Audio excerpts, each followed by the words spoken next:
로버트 뮬러 특검팀이 지난 대선 당시 도널드 트럼프 공화당 후보와 그의 캠프가 러시아와 공모했다는 증거를 찾지 못했다고 밝혔습니다. 특검팀의 이런 결론은 트럼프 대통령에게 중대한 정치적 승리를 안겨준 동시에 민주당 일각에서 거론되어 온 대통령 탄핵 논의에 찬물을 끼얹을 것으로 관측됩니다. 제2차 북미 정상회담이 결렬된 이후 한미 관계에 이상 기류가 있다는 관측이 잇따라 제기되고 있습니다.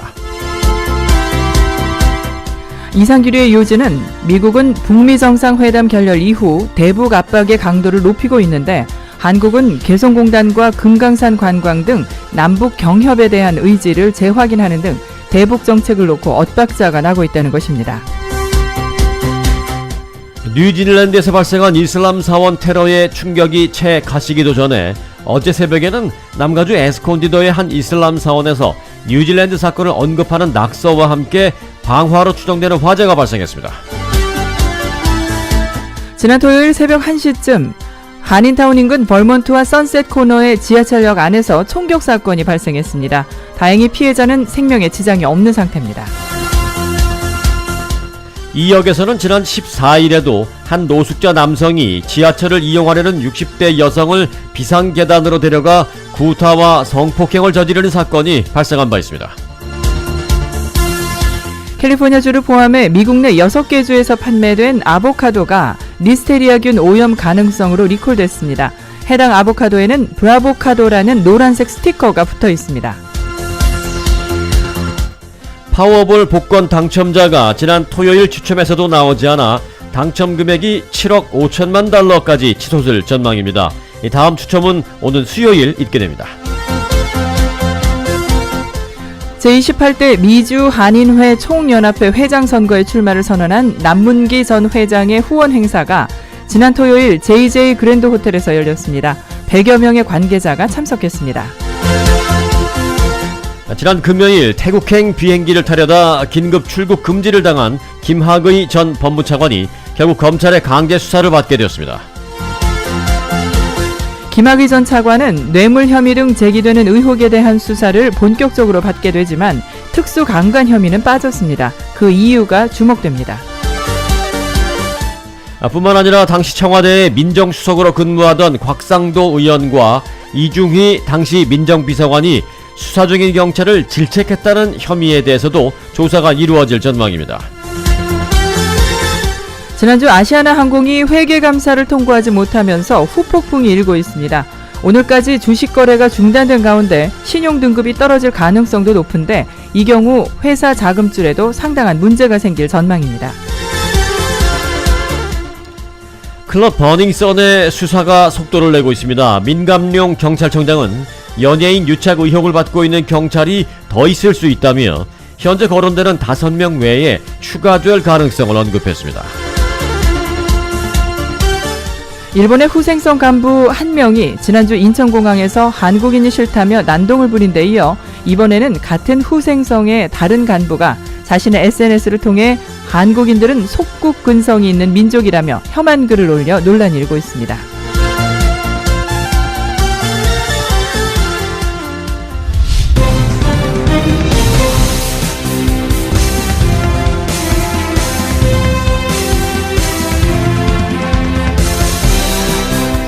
여러분 안녕하십니까, 송봉훈입니다. 안녕하십니까, 승기선입니다. 2019년 3월 25일 월요일 위코리아 뉴스쇼입니다.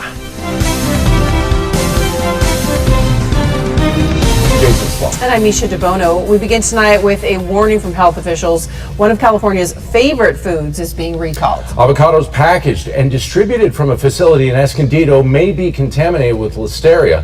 Fox 5's Justina Myers is live. 네, 아보카도가 리콜되죠? Out for Justina. Misha, Jason, Henry Avocado Corporation says the issue. 네, 헨리 아보카도 코퍼레이션이라는 이름이 나왔습니다. 헨리 아보카도 코퍼레이션이라는 회사가 생산해서 캘리포니아주를 포함한 전국 6개 주에서 판매된 아보카도가 리콜 조치됐습니다. 이 해당 아보카도는 캘리포니아주를 비롯해서 뉴햄프셔, 위스콘신, 애리조나, 플로리다주, 그리고 노스캐롤라이나 중 모두 6개 주에서 판매되고 있는데 리스테리아균 오염 가능성 때문에 현재 자발적인 리콜이 실시되고 있는 것입니다. 이곳 캘리포니아 주에서 생산된 것입니다. 이번 리콜 조치는 무작위 샘플 테스트를 통해서 리스테리아균 오염 가능성이 제기되면서 리콜이 이루어지게 되었습니다. 이 해당 아보카도에는 브라보카도라는 노란색 스티커가 붙어 있습니다. 물론 이 제조사 이름 헨리 아보카도 코퍼레이션이라는 이름도 쓰여져 있습니다. 해당 아보카도를 구입했으면 폐기 처분해도 되고요. 이를 구입한 매장에 가서 환불 받을 수도 있다라고 이 제조사인 헨리 아보카도 코퍼레이션은 말했습니다. Women have increased incidence of stillbirth, premature labor, premature delivery, and then 지난 대선에서 트럼프 캠프와 러시아 간 공모 사실을 찾지 못했다는 뮬러 특검팀의 수사 결과가 의회에 제출됐습니다. 여당인 공화당은 특검 수사 결과를 크게 환영하고 나선 반면에 민주당은 보고서의 완전 공개와 추가 수사를 요구하고 나섰습니다. 지난 2016년 미국 대선 당시 트럼프 캠프와 러시아 간 유착 의혹에 대한 뮬러 특검의 수사가 종결됐습니다. 특검의 결론은 트럼프 캠프와 러시아 간 공모 사실을 찾지 못했으며 이와 관련해 트럼프 대통령이 사법 방해 범죄를 저질렀다는 증거도 충분하지 않다는 겁니다.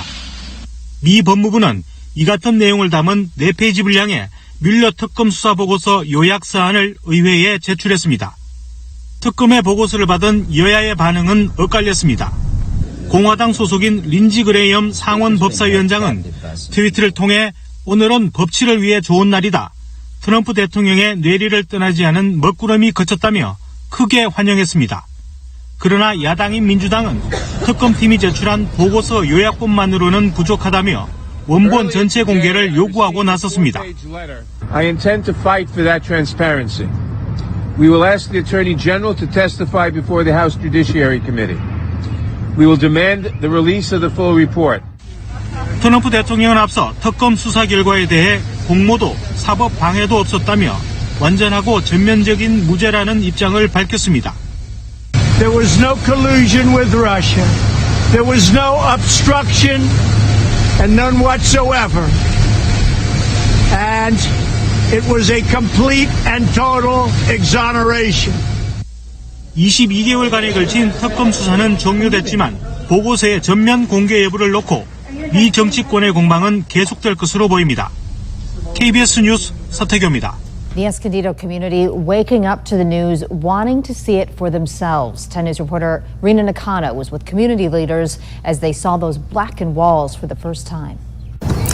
Yes, they're taking it very seriously. You know, there were about 5 people inside of these walls when the fire was started, so it could have been that. this wall이라고 합니다만은 지금 그 이슬람 사원을 향해 가리키면서 하는 얘기입니다. 안에 여러 명이 있었고 어린 아이까지도 있었는데 하마터면 큰일 날 뻔한 사건이 있었습니다. 뉴질랜드에서 일어난 이슬람 사원 테러의 충격이 채 가시기도 전에 남가주 에스콘디도의 한 이슬람 사원에서 방화로 추정되는 화재가 발생했습니다.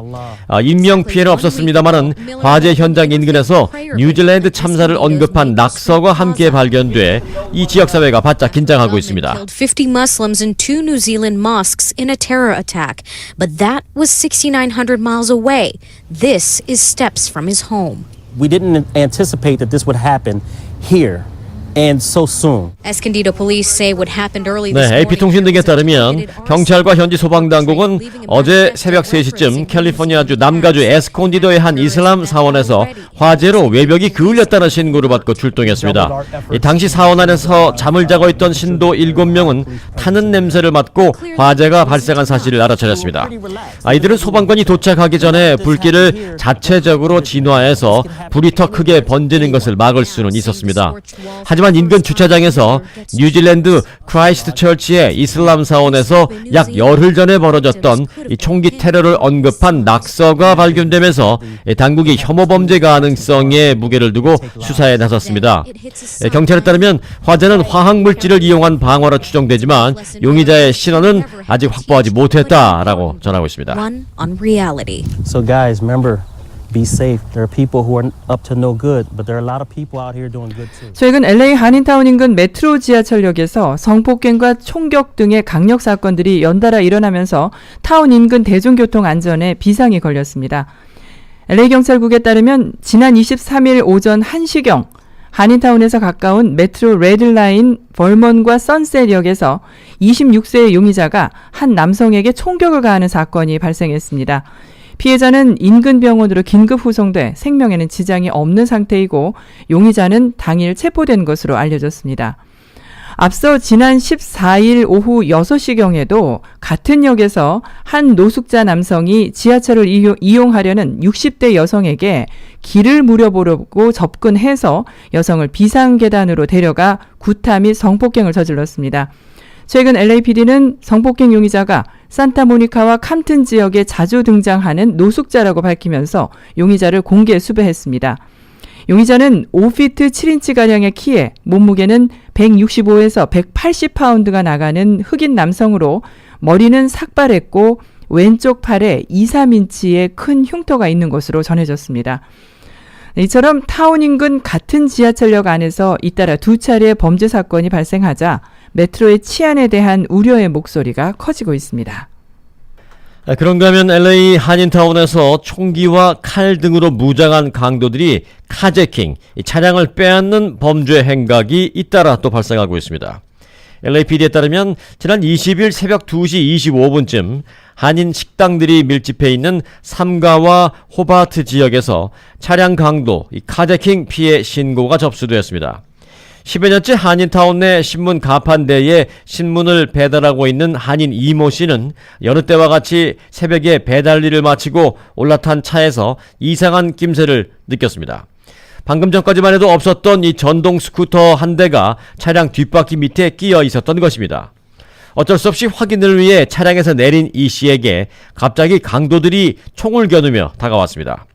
20대 초반으로 추정되는 히스패닉계 남성 2명은 이 씨 앞에서 총을 겨누며 위협을 가하면서 차량을 내놓으라고 요구했습니다. 이 씨는 당시 차량 그리고 차량 안에 있던 금품 등을 모두 빼앗겼습니다. 심지어 차량 안에는 집 주소가 적힌 문서들도 있어서 이 씨는 가족들에게 급히 연락해 주의를 당부하기도 했습니다.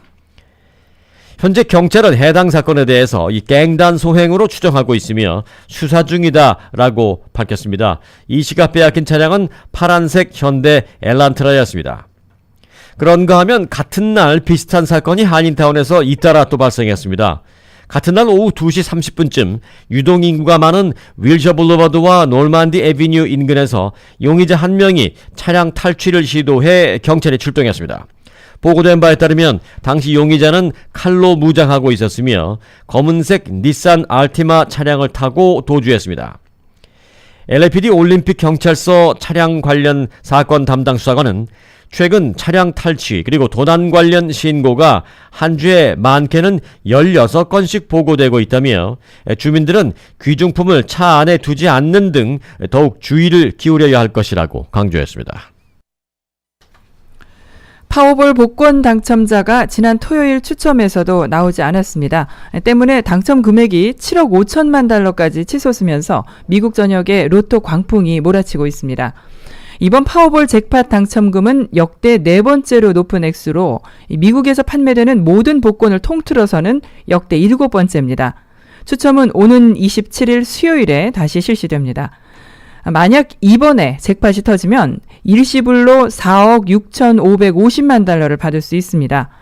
지난주 추첨된 잭팟 넘버는 24, 25, 52, 60, 66 그리고 파워볼 넘버 5번이었습니다.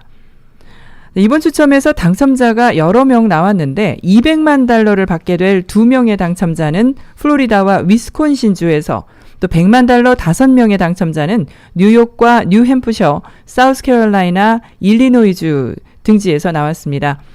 워싱턴 DC와 푸에르토리코를 포함해 44개 주에서 판매되는 파워볼은 1부터 69까지 숫자가 적힌 흰색 볼 가운데 5개를 뽑고 마지막 6번째는 빨간색 파워볼 26개 중 하나를 뽑는 방식입니다. 이 로또와 비슷합니다.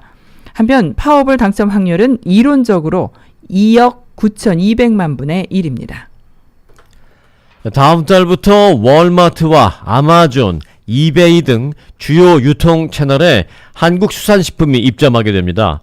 이 해양수산부와 수협중앙회는 올해 10월까지 미국 내 월마트 840개 매장에서 한국 수산식품을 판매한다라는 목적으로 다음 달부터 본격적으로 시작한다고 밝혔습니다. 일단 마른 김을 팔고 아마존과 이베이에서는 오징어 스낵과 큐브 김 등 12종의 제품을 팔도록 입점 사원을 지원한다고 밝혔습니다. 수협은 해수부 미국 내 대형 유통 채널에서 한국 수산물이 판매되도록 한국 수산식품 업체를 대상으로 계약, 선적, 입점 등 모든 단계를 지원하겠다라고 밝혔습니다.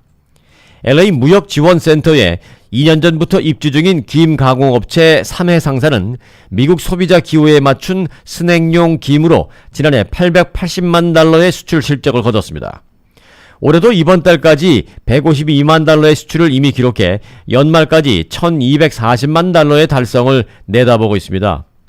한편 수협은 조미김 등 한국의 김 제품이 미국 30, 40대 여성에게 건강식품으로 입소문을 타고 있어서 매출이 꾸준히 증가할 것으로 기대한다고 밝혔습니다.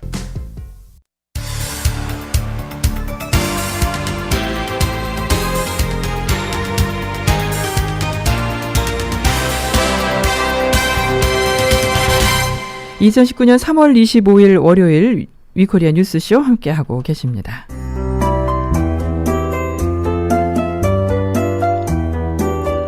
오늘 날씨 전해드립니다. 남가주적 오늘 맑은 가운데 어제보다 4, 5도가량 낮 기온 오르겠고요. 바람이 10에서 15마일로 불겠습니다. 벤츄라의 오늘 낮 최고 기온은 64도, 토렌스 66도, 샌디에고 69도, 얼바인과 LA 지역은 72도, 그리고 그 외의 지역은 74도에서 77도의 기온 보이겠습니다. 밤 최저 기온은 벤츄라가 49도, 그 외의 지역은 51도에서 54도입니다. 한 주간의 날씨입니다. 자, 이번 주는 목요일까지는 오전에 구름 끼고 낮에 부분적으로 구름 끼며 맑은 날씨가 이어지다가 금요일부터는 맑은 날씨가 오전부터 계속되겠습니다. 기온은 내일은 오늘과 비슷하다가 수요일에 떨어지면서 60도 중반에서 후반까지 떨어지겠고요. 목요일부터 4, 5도씩 매일 기온이 오르면서 주말엔 80도를 훌쩍 넘을 것으로 예상하고 있습니다. LA 오늘 낮 최고 기온은 72도, 수요일 68도, 금요일 74도, 일요일 83도입니다. 이상한 날씨였습니다.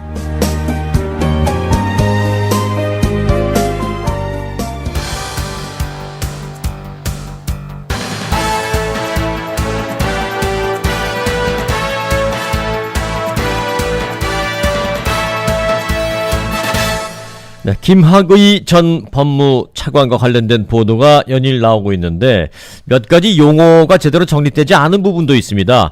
별장에서 여성과 관련해서 성관계가 있었는데 이를 놓고 일각에서는 뭐 별장 성접대 사건 이라고 부르기도 하고 또 별장 성매매 사건이라고 부르기도 하고 또 요즘에는 별장 성폭력 사건이라고 부르고 있기도 합니다.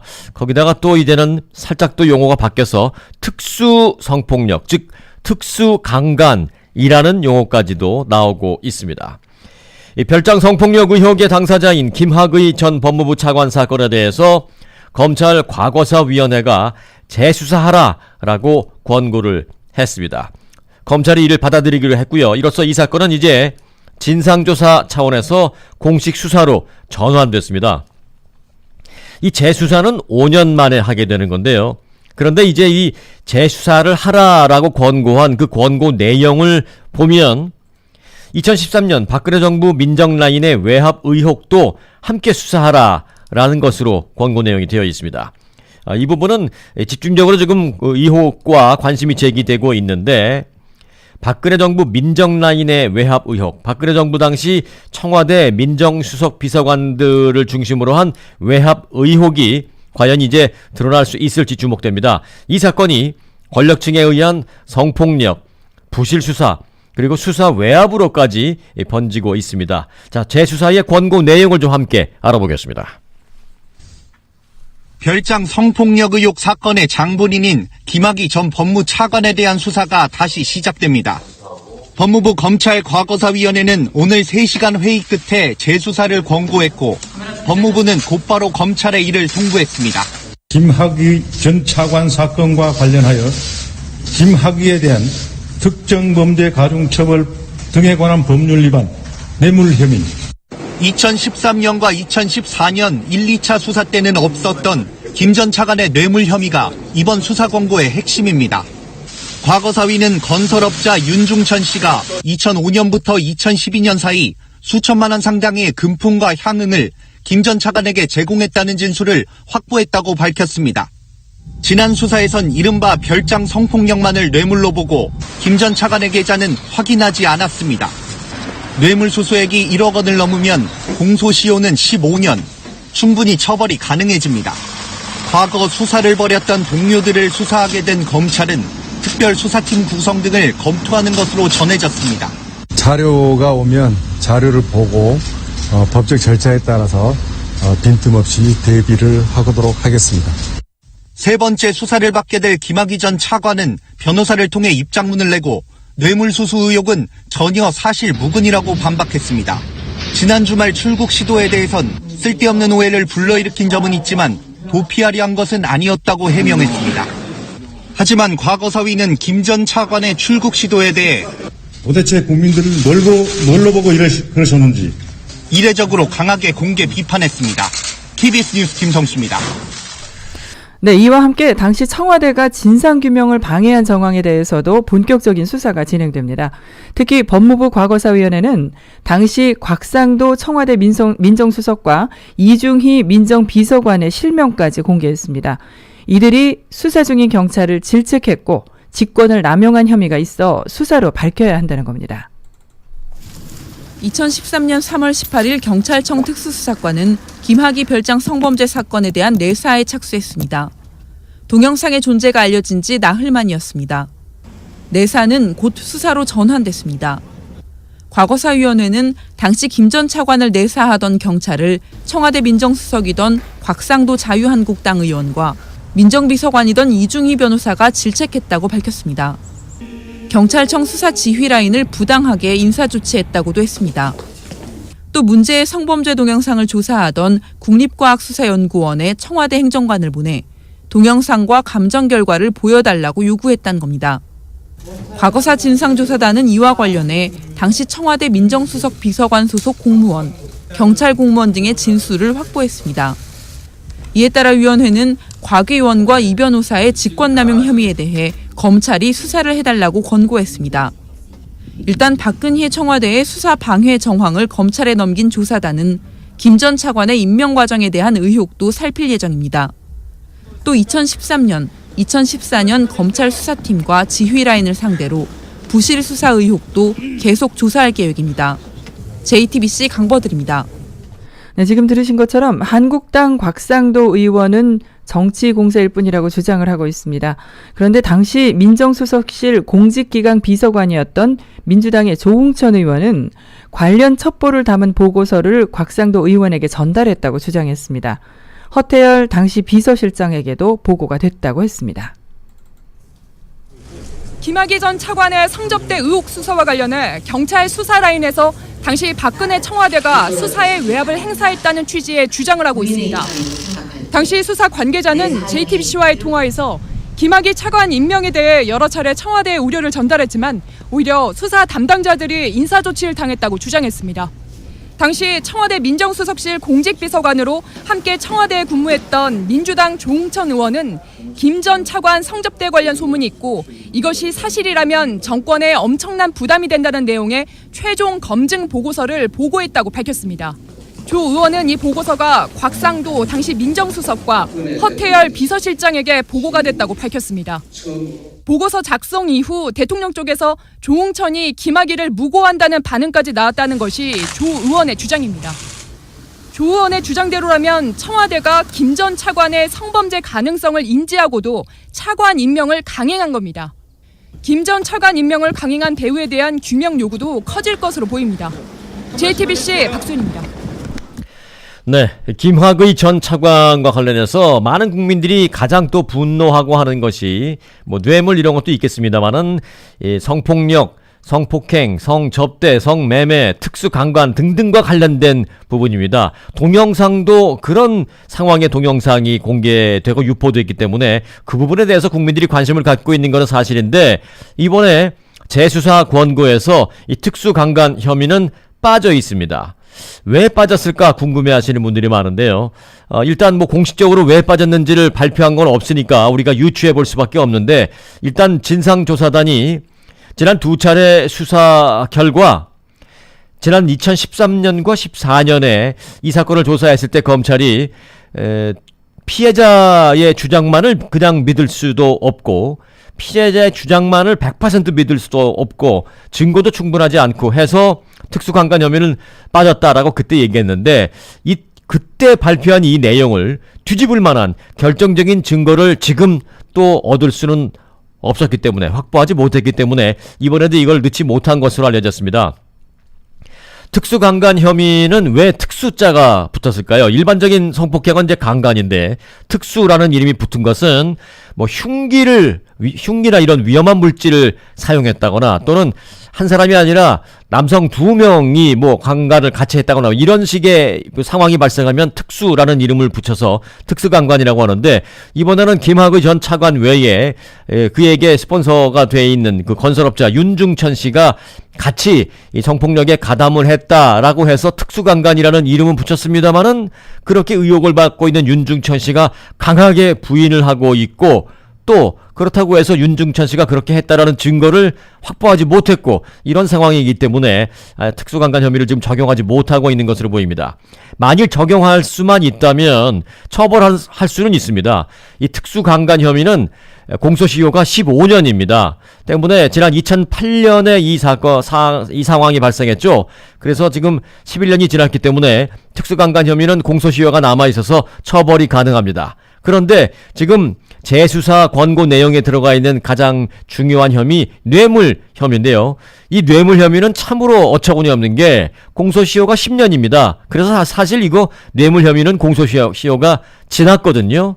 이 뇌물 혐의 조사를 해서 무언가가 나와도 공소시효는 이미 다 지나서 처벌할 수 없는 거고, 공소시효가 남아있어서 처벌을 할 수 있는 특수강간 혐의는 재수사 권고 내용에서 빠졌고, 이 뭐 하자는 건지 모르겠습니다. 자, 여하튼 민주당 측에서는 이번 사안과 관련해서 김학의 게이트다라고 말하고 있고요. 그러자 자유한국당에서는 김학의 게이트 좋아, 그러면 드루킹 게이트도 조사하자, 이렇게 서로 맞서고 있는 상황입니다. 더불어민주당은 김학의 전 차관 성폭행 의혹 사건을 김학의 게이트로 규정했습니다. 특별조사위원회를 구성해 당 차원의 규명에도 나서기로 했습니다. 이쯤 되면 이번 사건을 김학의 게이트라고 불러야 할 것 같습니다. 검찰은 더 이상 이 사건에 대해 좌고우면하지 말기 바랍니다. 화살은 당시 법무부 장관이던 자유한국당 황교안 대표를 겨냥하고 있습니다. 황교안 대표, 또 민정수석이었던 곽상도 의원이 억울하다면은 오히려 당시 누가 왜 수사를 방해했는지 밝히는데 스스로 앞장서야 할 것입니다. 당대표에 대한 민주당 차원의 공세 수위가 올라가자 자유한국당도 맞불 카드를 내놨습니다. 김학의 특검을 받을 테니 민주당은 드루킹 사건에 대한 재특검을 받으라는 겁니다. 김학의, 장자연, 버닝썬, 그리고 우리가 원하는 거 같이 특검해 줄 것을 다시 한번 요청합니다. 정쟁 수단으로 특위 설치할 것이 아니라. 황 대표도 끼워넣기로 말도 안 되는 수사를 거론하는 건 잘못됐다고 비판했습니다. 유사한 비리 의혹이 있다고 한다면 그 부분에 대해서는 같이 특검을 하더라도 하고 또 국정조사를 하더라도 하고, 그게 공평하겠죠. 김학의 사건을 놓고 민주당은 한국당을 겨냥하면서 공수처법 처리에 동력을 얻을 계기로 한국당은 여권이 황교안 죽이기에 나선 상황으로 판단하면서 여야 충돌은 더 강해지는 기류입니다. KBS 뉴스 장혁진입니다.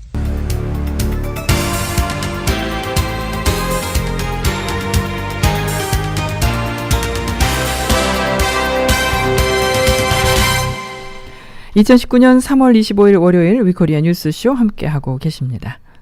이 시간은 위코리아 실리콘밸리 지사의 마이크 홍 지사장이 보내온 실리콘밸리 소식입니다. 자이언츠 테크 기업에 대한 정치인들의 경력 규제에 주민들까지 합세하고 있습니다. 대통령 후보로 거론되고 있는 민주당 상원 의원인 엘리자베스 워렌은 2020년 대선 공약으로 아마존, 애플, 구글, 페이스북 등 테크 대기업들을 분할해 규제하겠다고 밝히자 주민들의 찬성 트위터가 잇따르고 있다는 소식입니다. 오랜 기간 미룰 관계였던 미국 민주당과 실리콘밸리 간 우정의 금이 갖고 있다는 소식도 나옵니다. 미 언론들은 워렌 의원의 거대 IT 기업 규제 방안 발표에 페이스북이 자사 웹사이트에 해당 내용이 담긴 워렌 의원의 대선 캠페인 광고를 삭제하면서 맞불을 놨다고 보도했습니다. 페이스북은 해당 광고는 자사 광고 정책에 위배됐다고 설명을 달아놨지만 잠시 보도한 이후 페이스북 측은 건전한 토론을 원한다면서 다시 광고를 게재했다고 언론들은 밝혔습니다. 워렌 의원은 대선 캠페인 광고에서 페이스북과 아마존, 구글이 막대한 권력을 가지고 공정한 경쟁을 막고 사용자들의 개인정보를 이용해 이익을 올린다는 내용을 담았습니다. 또한 페이스북이 왓츠앱과 인스타그램 등 소셜미디어를 인수하면서 공정한 경쟁을 저해하고 있다는 내용도 있었습니다. 워렌 의원은 페이스북이 자신의 대선 캠페인 광고 삭제에도 목소리를 높였습니다. 워렌은 내가 왜 페이스북이 너무 많은 힘을 가졌다고 주장하는지 궁금했다면 이번에 그들이 어떤 능력을 발휘했는지 보라고 지적합니다. 워렌 의원의 파격적인 대기업 규제 방안은 지난 8일 내놨습니다. 그녀는 현재 IT 기업들이 인수합병과 독점 플랫폼을 이용해 경쟁을 없앴다면서 대통령이 당선되면 아마존, 구글, 페이스북을 분할해 규제하겠다고 밝힌 바 있습니다. 그러면서 IT 기업들이 정보나 제품의 생산, 유통, 판매뿐만 아니라 이 과정에서 개인정보를 이용해 이익을 창출하고 시장의 룰도 직접 만들고 있다고 지적했습니다. 워렌 의원은 거대 IT 기업들이 불법적인 인수합병을 규제할 기관도 신설하겠다면서 이러한 사례로 페이스북, 인스타그램 및 왓츠앱 인수와 아마존의 유기농 식품 유통업체인 홀푸드 인수 등을 거론했습니다. 이에 인스타그램의 공동 창업자인 마이크 크리그와 케빈 시트롬은 워렌 의원의 공약에 반대 의사를 전했습니다. 크리거는 텍사스 오스틴에서 열린 사우스 바이 사우스웨스트 컨퍼런스에서 과거보다 사람들이 거대 IT 기업들에 가지는 분노가 10배나 더 커졌지만 이것이 회사를 쪼개서 해결할 수 있는 건 아니라고 지적합니다. 그러면서 정치인들이 진짜 문제를 진짜 해결하기보다 사람들이 현재 IT 기업 반감 때문에 기업을 분할할까 봐 두렵다고 말했습니다. 시스트롬은 페이스북이 다수의 소셜 네트워크를 보유해서 생기는 오너십의 문제와 아마존의 시장 독점 문제, 애플의 앱스토어 구조 문제는 서로 전혀 다르다면서 워렌 의원의 공약이 별 효과가 없을 것이라고 언급합니다. 아직까지 애플과 구글, 아마존 등은 워렌 의원의 계획에 대해 별다른 입장을 내놓지 않았지만 외신들은 민주당과 이들을 지지해왔던 실리콘밸리 사이에 균열이 가면서 IT 기업들이 반격이 더 거세질 거로 예상하고 있습니다. 워싱턴 포스트는 워렌 의원의 공약이 공식화되면 민주당과 실리콘밸리 오랜 미래 관계가 끝날 수도 있다고 했습니다.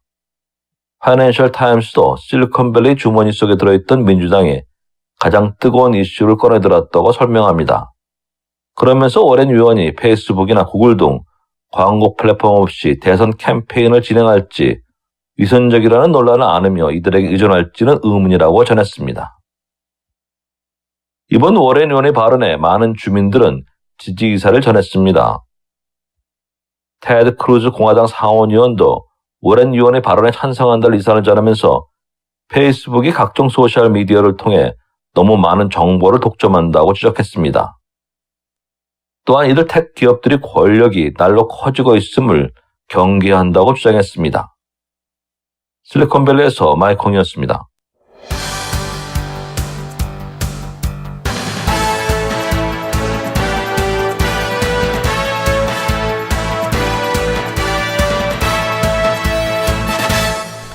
한국 소식 이어드리겠습니다.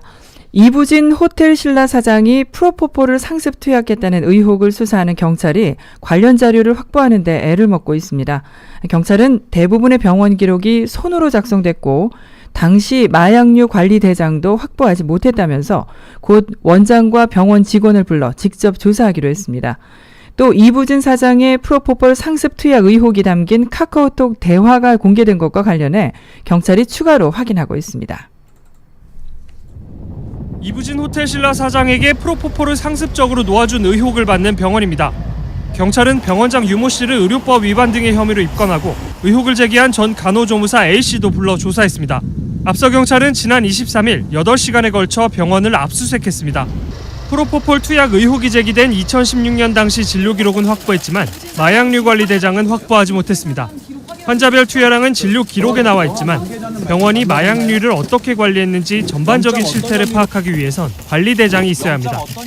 경찰은 병원이 관리 대장을 보관 의무 기간인 2년이 지나 폐기한 것인지 아니면 다른 곳에 둔 것인지 계속 확인하고 있습니다. 다만 경찰은 전 간호조무사의 진술 등을 토대로 병원이 프로포폴 사용 현황을 제대로 기록하지 않았다고 보고 있습니다. 경찰 관계자는 대부분의 병원 기록을 손으로 작성했다면서 진료 기록에 실명을 쓰지 않았을 가능성 등도 다각도로 수사 중이라고 설명했습니다. 앞서 이 사장의 프로포폴 투약 의혹을 보도한 뉴스타파는 내성이 생긴 것 같다, 8개 쓴 것 같다는 등의 내용이 담긴 A씨의 카카오톡 대화를 추가로 보도했습니다. 경찰도 이 대화 내용을 A씨에게 이미지 파일 형식으로 전달받아 수사 중이라고 밝혔습니다. 앞서 호텔 신라는 이 사장이 해당 병원에서 흉터 치료와 눈꺼풀 처짐 수술을 받았다고 해명했습니다. JTBC 최승기입니다. 네, 버닝썬 폭행 사건의 여파가 강남 클럽들에 대한 탈세 수사로 확대되는 가운데 유명 업소인 아레나의 실소유주가 법원에 나왔습니다. 구속 여부 심사를 받기 위해 출석한 강모 씨는 162억 원의 세금을 내지 않은 것으로 조사됐습니다. 술값을 현금으로 받아서 매출은 줄이고 인건비는 늘리는 수법을 써왔던 것으로 밝혀졌습니다. 클럽 아레나의 실제 주인으로 지목된 강모 씨입니다. 법원에서 1시간 반가량 구속 여부를 가리기 위한 심사를 받고 나온 겁니다. 강 씨는 아레나를 운영하면서 2014년부터 2017년까지 세금 162억 원을 내지 않은 혐의를 받고 있습니다. 탈세 혐의 인정하십니까? 혐의 전면 부인하세요. 아레나는 가수 승리가 성매매를 알선한 장소로 지목된 곳이기도 합니다. 강 씨는 주로 현금으로 거래하면서 매출은 줄이고 종업원 급여는 부풀려 신고하는 수법을 사용한 걸로 조사됐습니다. 이름을 빌려주고 가짜로 사장 행세를 한 임모 씨도 구속 심사를 받았습니다. 또 버닝썬 사건 이후 경찰이 한 달간 벌인 마약 단속 결과도 나왔습니다. 마약에 손대거나 유통한 혐의로 전국에서 523명이 붙잡혔고 이 중 216명이 구속됐습니다. JTBC 박준호입니다. 지난 주말 아시아나 항공이 회계 감사를 통과하지 못하면서 후폭풍이 일고 있습니다. 이틀 동안 중단됐던 주식 거래는 내일 26일 날짜로 재개되기는 하지만 이번에는 신용 등급이 떨어질 가능성이 생겼습니다. 이 경우 회사 자금줄에도 상당한 문제가 생길 수 있다는 관측입니다. 회계 처리가 적정하다는 판정을 받지 못하면서 아시아나항공 주식은 오늘까지 이틀간 거래가 중단됐습니다. 거래는 내일 재개됩니다. 하지만 관리 종목으로 지정된 탓에 주가 하락 등 진통을 피하긴 어려워 보입니다. 파장은 채권 시장으로도 번지고 있습니다. 600억 원 규모의 상장 채권은 거래가 중단됐고 다음 달 8일 상장 폐지될 예정입니다. 문제는 앞으로입니다. 한국신용평가 등은 아시아나항공의 신용등급을 내리는 걸 검토하겠다고 밝혔습니다. 신용등급이 한 단계만 내려가도 아시아나항공의 회사채는 투기등급이 됩니다. 사실상 외부 자금을 끌어오기 어려워진다는 의미입니다. 현재 아시아나항공이 갚아야 하는 차입금은 3조 1,632억 원. 이 가운데 올해 안에 갚아야 하는 돈만 9,578억 원에 달합니다. 그동안 자산유동화증권 ABS를 발행해 돈을 갚아왔는데 신용등급이 내려갈 경우 이것도 어려워집니다. 이에 대해 아시아나항공 측은 최대한 빨리 재감사를 받고 문제를 해결하겠다고 밝혔습니다.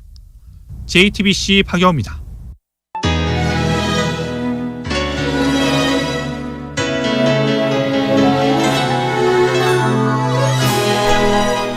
네, 지금까지 진행의 승기선, 송봉훈이었습니다. 고맙습니다.